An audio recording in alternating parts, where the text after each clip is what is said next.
This is a production of WKNO Memphis. Production funding for Behind the Headlines is made possible in part by the WKNO Production Fund, the WKNO Endowment Fund, and by viewers like you. Thank you. Property taxes and the fiscal health of the city and county tonight on Behind the Headlines.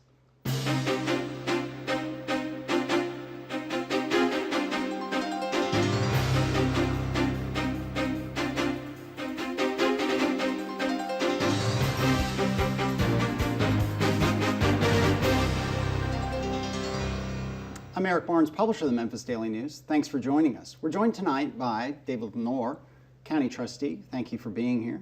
Thanks. Glad to be here. Along with Cheyenne Johnson, Property Assessor for the county. Along with Patrick Lafferty, also from the Assessor's Office. And joined by Andy Meek, reporter with the Memphis Daily News. And Bill Dries, also a reporter at the Memphis Daily News. So we're here tonight to talk about property taxes, the overall fiscal health of the county and the city. And I think we start with a look back at the last few years. We come off the Great Recession, particularly a huge housing bust. I think most people watching the show know that the fiscal health of the city is very much dependent on property taxes and those tax collections. I'll start with you, David. Where are we in terms of collections on the county level, at least, with tax collections and with your sense of the state of our fiscal health? Yeah, well, as far as collections, Eric, collections have been very strong in the trustee's office. The challenge has been and I know we'll talk about this as we get in the program, is the reappraisals and the tax rolls. The tax rolls have obviously shrunk from where they were back in 2009 because our property taxes are based on property values, and in this real estate bust that we've had, property values have obviously declined since 2009. So as I try to describe it, our collection efforts are strong, but the pie is shrinking. So while our collection percentage is good, we're collecting less than we were 3 years ago from a dollar amount, where we may have billed in property taxes $780 million back in 2009. We may bill $760 million in 2012. So $20 million has gone off the tax rolls. And we talk about the shrinking pie.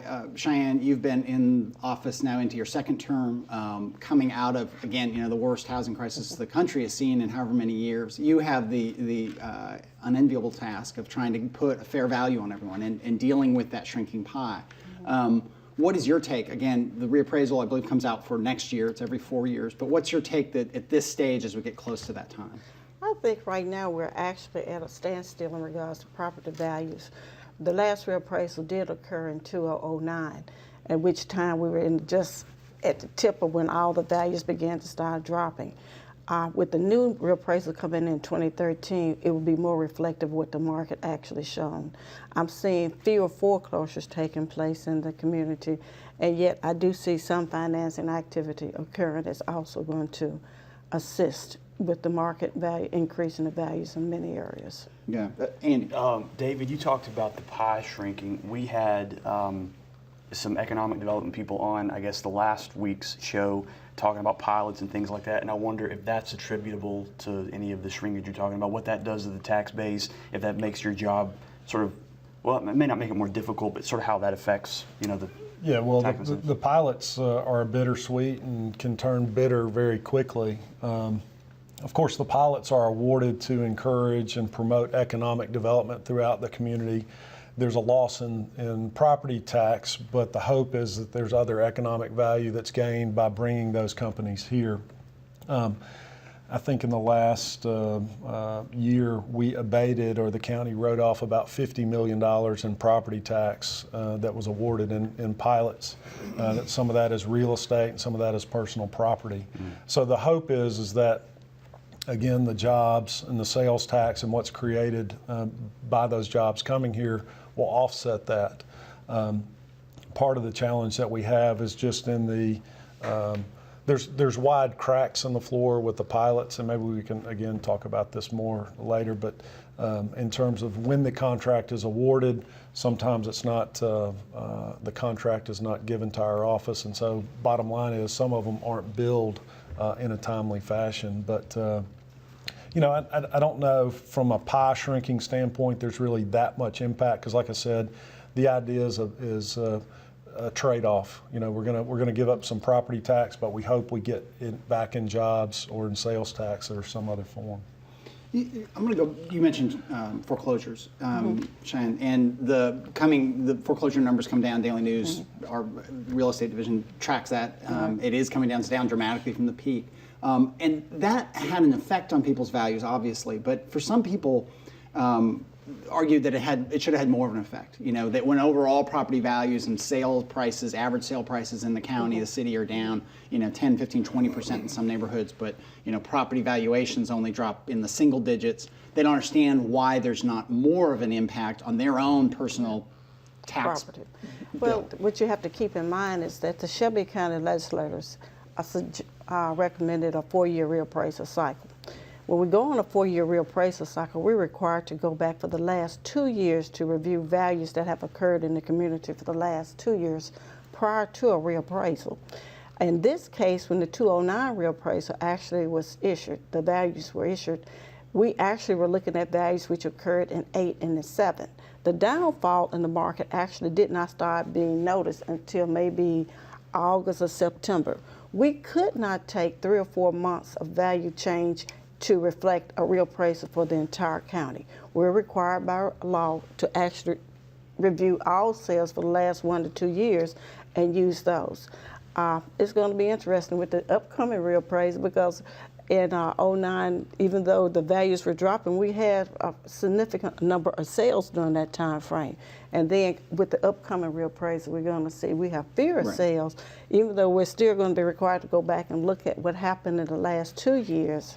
We still are going to have to complete the reappraisal according to guidelines. And your office has talked before, and maybe I get Patrick in on this, or you, about moving to more of a 2-year cycle. That in some ways the 4-year cycle, reappraising every 4 years, it gets a little out of sync with the variations in the market, and maybe a big area like Memphis and Shelby County would be better served on a more frequent cycle. Have I heard you talk about that before? It has been discussed, and it was really discussed following the 2009 reappraisal, is where we looked at it. I have, there's a variety of opinions. I personally prefer it. I think that our taxation is built on market value, and the more frequency of market value, there will be greater equitability. However, it was discussed, and a lot of people in the community were not for it. So it's one of those things that I think will be continually discussed. But I think with the advances in technology that we have in our CAMA system, a more frequent reappraisal would eliminate the 4-year span and the confusion and why values are stagnant. Right. So I think it'd be more reactive because to the market. And that's dictated by the state, if Exactly. am I correct? And it generally, I mean, if you think back at 100 years or whenever it was, to assess all the properties in a county, it might take 4 years because you're walking and it's a much slower process. Again, now you guys pull all kinds of data in from various sources, so you have a more, not real time, but more up to date. The county actually suggested 4 years. You could choose a 6-year or a 5-year reappraisal cycle. You could actually have a 1-year reappraisal cycle, but it's whatever being adopted by your county commissioners at the time. Okay. So it could be changed if they so desired. Okay. It seems as if there's a balance between what you each do. There's the pressure from the legislative bodies, from the mayor who have these budgets, and that they from time to time want to say, well, we need this much revenue. Well, you both, that's not what your job is, to produce the revenue to fill out their budgets. You have a different responsibility. We work, at least I work independently. I look strictly at the sales, look at the market, I look at the neighborhood conditions, and I derive values based on those factors. It's not a consideration of what needs to come in order to complete a particular budget. It's strictly about what the market reflects, and that's what my goal and what I intend to do. Yeah, and I would say, Bill, yes, we work independently of the mayor's office and even the assessor's office, but at the same time, I'm very aware that 70% of the county budget comes through the trustee's office. I mean, 70% of the revenue. So, so if you have a budget that's 1.2 or 1.3 billion, and 700 million is property tax, and then sales tax comes through our office as well. I guess the competitive nature in me, when county finance establishes a revenue projection and a revenue number, I certainly want to go out and try to hit that number or even exceed that number if we can. So it challenges me a little bit in our office to knowing that so much of the revenue comes to our office, to at least, I don't want to have a shortfall, and if I can, I want to exceed what the county projection is. When you come off a time of recession, both property values going down, people losing their jobs, I mean, everything we've gone through, and I think you and I have spoken about this before. In normal times, you try to get the money out of people. I'm going to simplify this, but you try to get the money out of people, and at some point, if they don't pay up, you seize that property. There's a legal action in which you go through a tax sale and you seize it. In the low or the height of the Great Recession, I think you tried to work around a little more. I think you tried to work with homeowners more. To tell us a little bit about some of the efforts you tried to make because people say, well, you should be seizing those properties, they owe tax on them. On the other hand, I think you said, what am I going to do with all that property? If I just seize that property, the county owns it, we have to maintain it, we have blight issues. Talk about that dynamic. Yeah, Eric, it's actually a multi-pronged problem, and it gets back to the delinquency aspect that you touched on. And when I came into office in 2010, I realized that, one, real estate was a problem and delinquent taxes were a problem. We have about $50 million each year that goes delinquent, and if 60% of our budget is spent on education, imagine what our education system would look like with $30 million more dollars going into the education system. So that was one thing that was important to me. But at the same time, I also knew we were in a challenging economy, and it didn't do us any good, us being the county, to foreclose or tax sale someone's property for delinquent taxes, because I could not deposit a front door into a teacher's bank account. And so what we tried to do was reach out to our delinquent taxpayers, and we offered financial education and financial literacy classes for our delinquent taxpayers. I tried to deal with what I felt like was the source of a problem. There's folks that are out of work, there's folks who've gone through divorce, there's folks who are facing large medical bills, there's some life event that has occurred that a lot of these people are delinquent for a reason. And so by offering a monthly workshop focused on basic budgeting, we've actually exceeded the county's revenue forecast the last 2 years. The first year in office, we exceeded it by about $9 million. This year, I shared with Mayor Luttrell about 2 weeks ago, we've exceeded the forecast by about $11 million. So, and I think a lot of that is because we have reached out to our delinquent taxpayers and tried to offer assistance programs so that we don't foreclose on their property. Now the county owns it. Now the county has to maintain it. But you're really just increasing the cost of the county, and you're still haven't. We've turned an asset into a potential liability. And in the banking world, banks are working right now of trying to take non-performing loans and getting to perform. Same thing really within the trustee's office. Cheyenne and Patrick, David has alluded to this earlier, but I just think everything springs from this. And I don't know if you could sort of make an assessment yet from what the 2013 reappraisal is going to look like, but what does the tax base look like locally? Is it growing? Is it stagnant? Are we sort of falling back a bit? As I think, just so much springs from that. Is it what the tax base looks like, growing or not? The tax base, if it's reference to the property values, at this point they probably are seeing a decline initially. And seeing a decline in the aggregate collectively. Right. Because strictly the values have dropped. Since 2009, we've had several individuals who came in and exercised their rights to appeal. And during that process, their values were reduced. And as a result of that process, we've had a reduction over the time period from 2009 to the current. And you've talked, and I should say that, the Daily News and our companies, we people use our site. This is not a sales pitch, but I should disclose that people use our site to appeal their properties. And I've heard you speak about this before, that homeowners should appeal. If they feel if they're $1 off, it doesn't matter. It's their right to appeal, and your office encourages that. Over the last few years, you had thousands of appeals, right? Sure did. That really did, you came out with a number that we think the property collections or base is going to be here, and it got knocked down dramatically. But you are okay with that? I don't have a problem. You have to understand, when you complete a reappraisal, you're doing a general reappraisal for all properties, treating them all exactly the same to a certain extent. We go in and identify similar neighborhoods based on age and condition and square footage. And then we come up with a recommended value for those properties.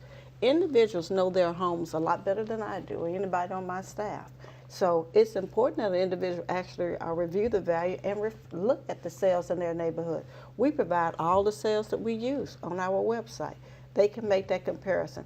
We do not go inside the home. You live inside your house. Therefore, you should have more knowledge about your house and the actual condition.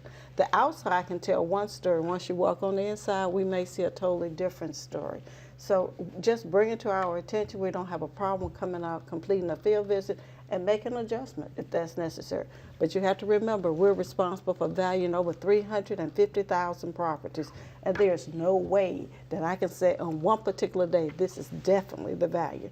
Yeah. So we do what we call mass appraisal versus fee appraisals. Yeah. I understand that in the 2013 reappraisal that you're going to be making an effort to look at the impact that foreclosed properties, blighted properties have on surrounding properties, because I've heard both of you talk about the impact that can have over a very short amount Period of of time, while everybody's trying to figure out how many different banks own this property, that meanwhile the neighborhood can go to hell in a handbasket pretty quickly. That's absolutely true. This reappraisal that we're about to undertake, we did take upon ourselves the responsibility to go out to the sites to review the properties. In a reappraisal process, there are several ways which you can actually review property values. We can use a technique that we call pictometry review, which is an application which we have in-house that allows us to see a property from 4 different angles. But the pictures don't always tell the complete truth. So I have requested that our appraisals actually go to the field and look at these neighborhoods. We've learned over a period of time that 6 months can make a big difference in some of the neighborhoods. We've also become friends with a lot of the CDCs in the city, so they too can call us and inform us when a neighborhood is potentially taking a downward fall because of foreclosure activities and And one thing, you talked about blight, but another big increase, and the numbers aren't clear, but we know it's a national phenomenon, it's a Memphis phenomenon, is renting. And more homes, these homes that can't be resold, they end up being rented. And that can be good for neighborhoods, it can be bad. How does your office deal, does that have a negative impact on value? It varies from neighborhood to neighborhood. Yeah. Some neighborhoods have very strong neighborhood associations, and that's not a real problem. But then Right. where there have a situation where you have a lot of renters and you have landlords who are not really concerned about what's actually happening in the community, Right. they only want their rent, yes, that does have a great impact on us. Yeah. Yeah. Yes. David, I know several trustees have looked at this. I wonder if sort of where things stand with your office looking to take over. I guess it's the delinquent taxes from the city, and sort of combining that kind of bifurcated system right now. Where does that stand? Is it kind of? Yeah, actually, Andy, we're not only looking at delinquent tax collections, but we're also looking at current collections. The city asked us to bid on delinquent only, and we decided not to bid on delinquent only. We're still in active talks with the city. We feel like we're gaining some ground, but as you mentioned, it's a process that's gone on for a long time. I do know the clock is running on the Linebarger contract that the city has. This is the outside group that I The guess law under firm. Harrington originally was put in place to collect taxes, delinquent taxes and so on. Right, that's correct, Eric. I think that contract is due to expire in December, and so the city, like I said, is on notice in terms of making some changes. But you would like to, I mean, your office, you've gone out and said, we think we can do a good job, we think we can collect taxes, delinquent taxes, all that, and do it maybe more efficiently than an outside group. Because the theory being that you're already contacting a huge percentage of these property owners. We're mailing county Right. tax bills to those city property owners already, and so yeah, there are some economies of scale and some efficiencies that would be picked What's up. the resistance? I think it comes down, there's 4 things that I think, and I shared this with Mayor Wharton. I think you've got to look at price. Our price is the most competitive because it is in bid. I think you have to look at performance, and the city actually hired an independent outside auditor in terms of who collected the best, and I'm not going to spoil it, but pretty good indications that the county does a good job. And then the last 2 really, Eric, come down to people. Because if we handle the current tax collections, then in fact the city would be terminating or finding other use for about 14 Right. employees, and that's significant. And then politics. I think I mean, that's there's- 5. No. Oh, okay. Price, performance, I'm people, sorry. and politics. I'm sorry. I'm messing with you. I am a numbers Yeah, yeah, there you guy. But yeah, you're right. Politics may count for 2. Yeah. And speaking of politics, we talked before about independent offices. You all are elected. That's set up, I think, under the state constitution. Correct. But there's been some talk here and there about making your positions appointed. I'll go to you, Cheyenne. I think I know the answer, but tell me, let me jump ahead. Tell me why that's a bad idea from your perspective. I think that you still need that independent aspect of it. I'm fearful that if an individual is actually appointed by a body, that they may feel like they have to respond or react to that body. When you only have to respond to the voters, it's a totally different setting in which you're working from. And appointments, I think, puts a little bit more stress on the individual to feel like they're required to work towards a particular goal by this governing body that's appointed them. Yeah. Yeah, and I would agree with what Cheyenne said. I think the challenge is and we may see this in other governmental entities, if there's too much power within one office, there needs to be checks and balances and a delegation of duties. While we file a consolidated budget with the mayor, it is more out of choice than need. We're not required to. But is that too much independence? If you're accountable only to the voters, or the critics saying, look, you're only accountable every 4 years? That's not enough of a check and balance. We have plenty of checks and balances with the commissioner. Yeah. With the county commission. Yeah, keep in mind, we still have budget hearings with the county commissioners. I kind of view them as the board of directors, if you will, for each of our elected offices. That's true. Bill. Cheyenne, are there things that the Tennessee legislature should do to modify the reappraisal process?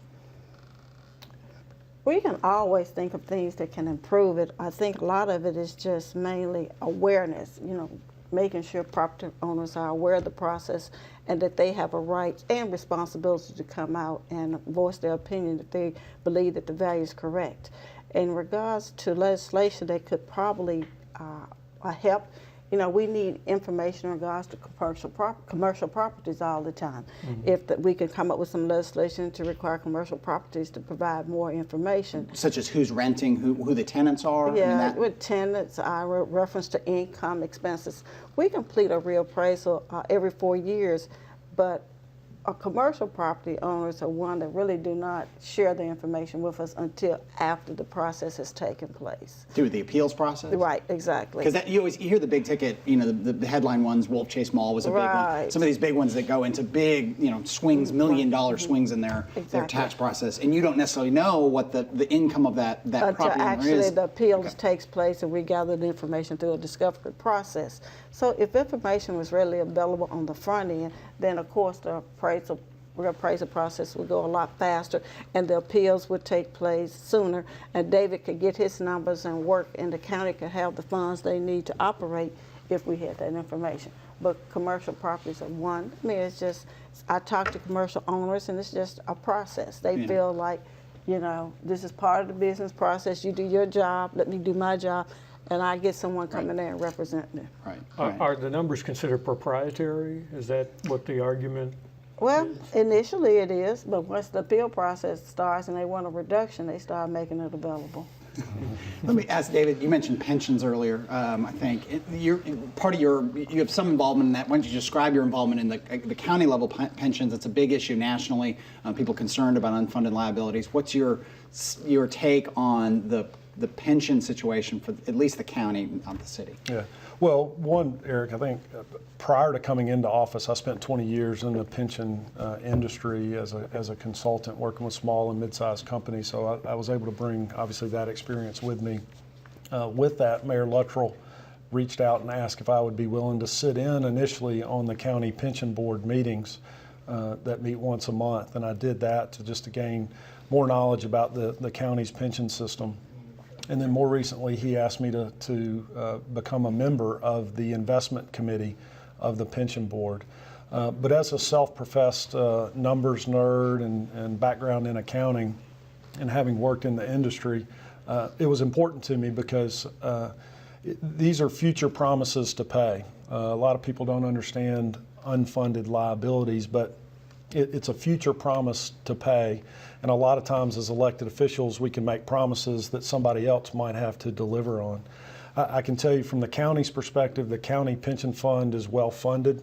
I want to say it's somewhere in the 85 to 90% range, meaning the county has 85 cents or 90 cents on the dollar of these future liabilities, which is fairly strong in a comparative universe.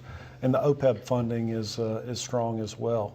And so, like I said, it's important to me because, like I can promise you something that Cheyenne may have to deliver on, and so making sure those checks and balances are there is important. Last quick question from Andy. You mentioned OPEB. I don't know how much time we have left, but where does the county stand in terms of bringing some of that on the books? Like there's been some legislation to sort of make a bigger reflection of our future liabilities. Yeah, where are we? The Governmental Accounting Standard Board saying that it does have to be accounted for, and I know Mike Swift and the folks in finance are working to get that reflected in the financials because it does impact bond ratings and things like that. Sure. Yeah. Okay. All right. Well, we thank you all for being here. Patrick Lafferty from the Assessor's Office, Cheyenne Johnson, County Assessor, David Lenore, Trustee, reporters, thank you. Thank you for joining us. Join us again next week. Good night.